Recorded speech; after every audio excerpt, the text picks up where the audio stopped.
How's it going, airplane collectors? Welcome back to another video. It's your host Trey. Today's video is a review on the Gemini jets 1-400 scale Emirates Airbus A380 and the Dubai Expo 2020 special livery. I think that's what it's called. I'm not 100% sure.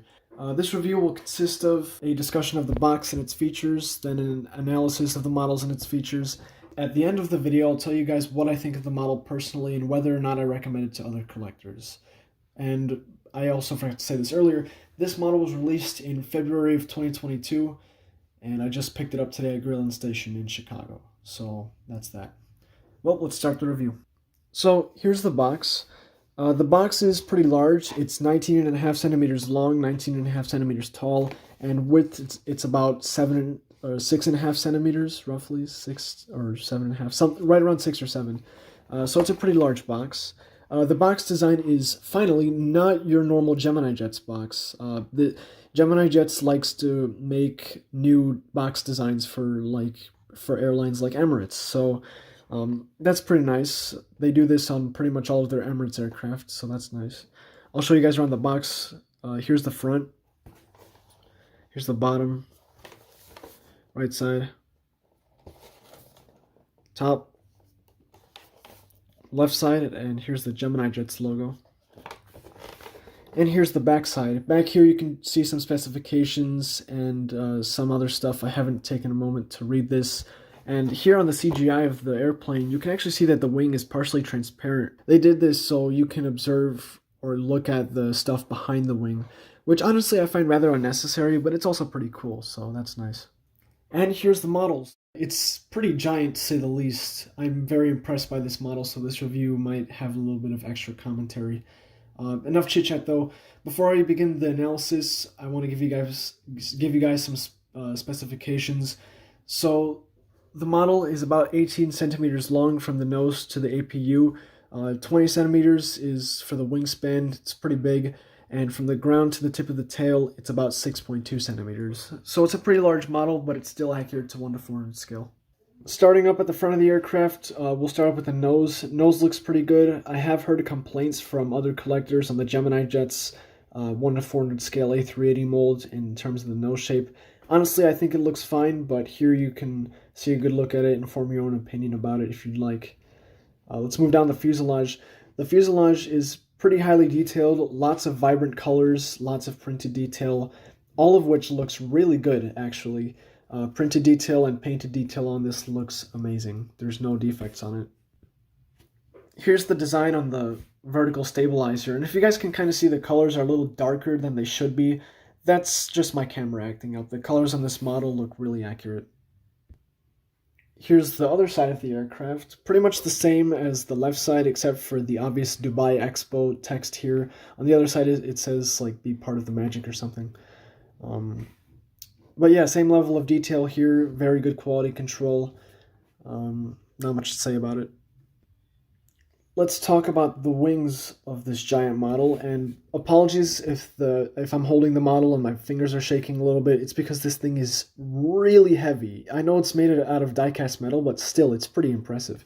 Anyway, the wings in this model look pretty good.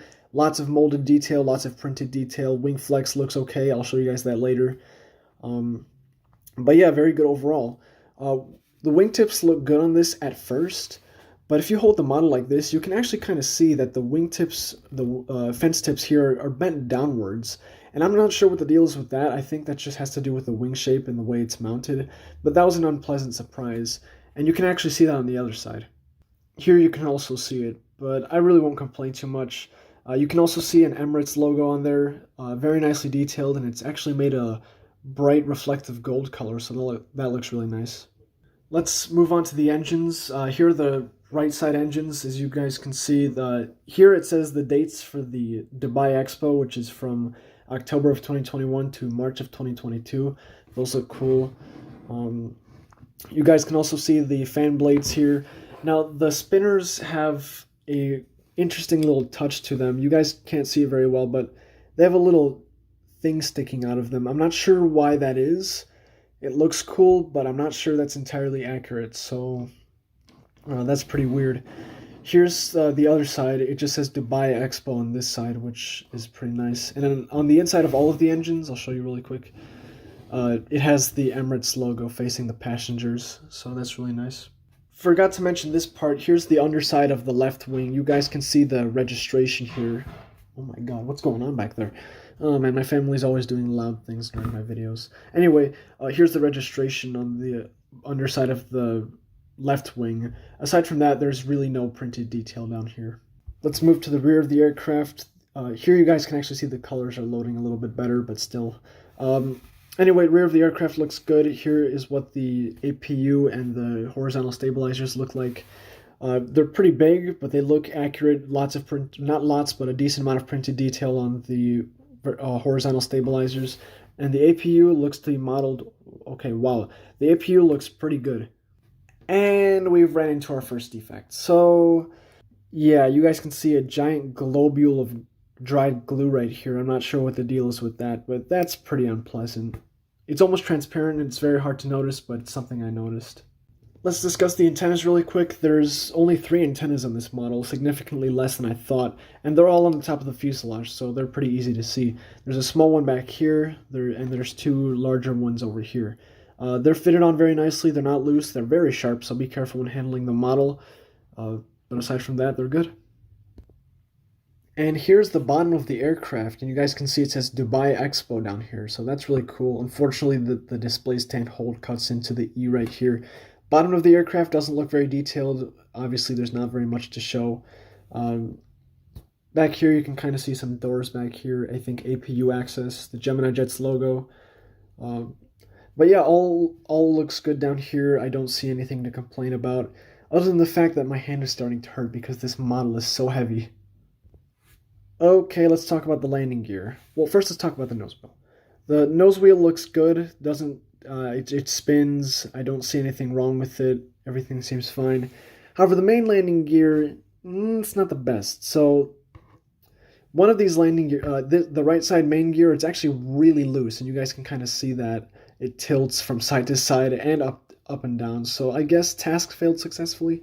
The fuselage gear look good. They're a little stubborn when it comes to trying to tilt them, but they do pivot and tilt to their locations as they should.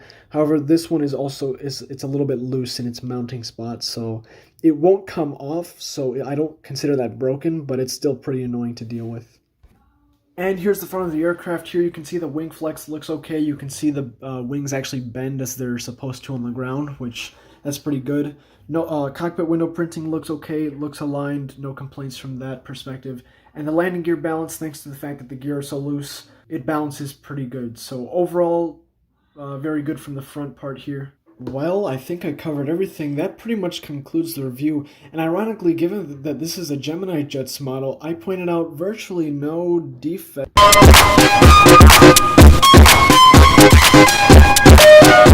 Never mind. Of course, Gemini Jets has to add their little defects issue touch to all of their models. Yes, unfortunately, the wing on this model was broken, but I actually have no problem with this because it was a clean break. None of the paint from the fuselage came off, or at least the visible paint from the... Oh my god, you can kind of see the gear tilting here. None of the paint from the fuselage came off, so I still consider that a win. And it's very hard to pull off. I just barely noticed that it was loose, so I just freed it anyway. So I really won't complain. However, at the Greyland Station Store, I saw a few others of these, and the wings on those were also broken too, so be very careful when buying one of these. You might get a broken wing. Should be fixable. All of them look like clean breaks. But of course, when buying from Gemini Jets, it's always just random with which QC issues you're going to get. It's a really solid model. I honestly would recommend it to other collectors, but of course, as mentioned earlier, be careful with the quality control issues. That's all I have to say. Now let's do the outro. Like, comment, and subscribe. Thank you so much for watching. Stay tuned for more airplane content. Tell me what you think down below, and if you want to get your own, buy one fast because these do sell out eventually. It's a beautiful model. It's a big model. It's a heavy model. So if you like that, by all means, go for it. Thanks for watching, and I'll see you guys later.